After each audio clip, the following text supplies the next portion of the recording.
আসসালামু আলাইকুম। এটা হচ্ছে আমাদের পশ্চিম বাউইতারা পূর্ব বাউইতারা এক কপার সুইচ গেট।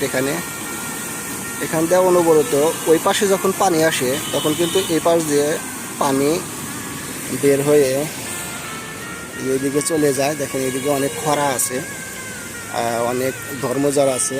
আমরা বলি সিরাজগঞ্জের ভাষাতে বলি বট জাল, যেটা বর দিয়ে উঠায়, এই কারণে বট জাল বলা হয়। আর এটা হচ্ছে খরা, ওই হিন্দুরা বড় বড় জাল পেতে এটাতে মাছ ধরে। তো এটাতে দেখেন মাছ কি করতেছি, কিন্তু মাছ ওঠে নাই। এটা হচ্ছে বাউইতারা সবের মোড়, সবের মোড় নামে পরিচিত। এখানে দেখেন এই যে কীভাবে পানি বের হচ্ছে। আর একটা আছে, ওইটা হচ্ছে মুলিবাড়ির ওই সাইডে 3 কভার সুইচ গেট। ওটা যেখানে 3টা গেট আছে, এখানে দেখছেন একটা গেট, দেখেন কীরকমভাবে পানি আসছে।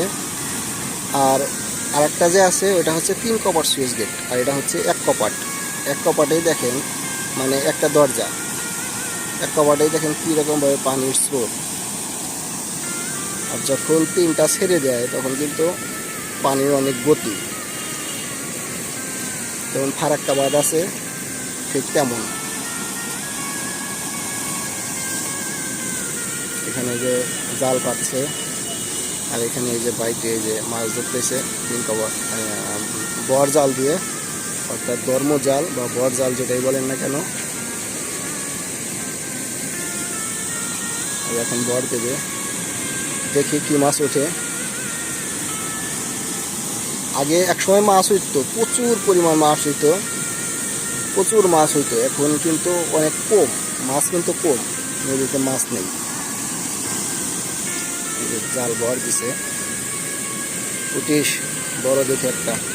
আগে মাছ উঠতো, মানুষ মানে কাতল মাছ যে আছে, কাতলা মাছ, এগুলা কিন্তু 4টা 5টা 6টা পর্যন্ত উঠতো, মানে ঝাঁক ঝাঁক ধরে উঠতো।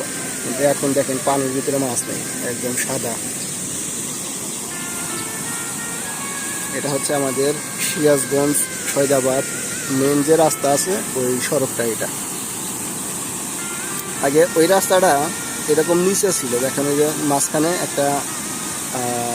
একটা ফাঁকা জায়গা দেখা যাচ্ছে স্টেজে, ওই রকম নিচে ছিল। কিন্তু এই রাস্তাটা কিন্তু উঁচু করা হয়েছে, যার কারণে এই যে এখানে একটা বেলে ব্রিজ দিছে।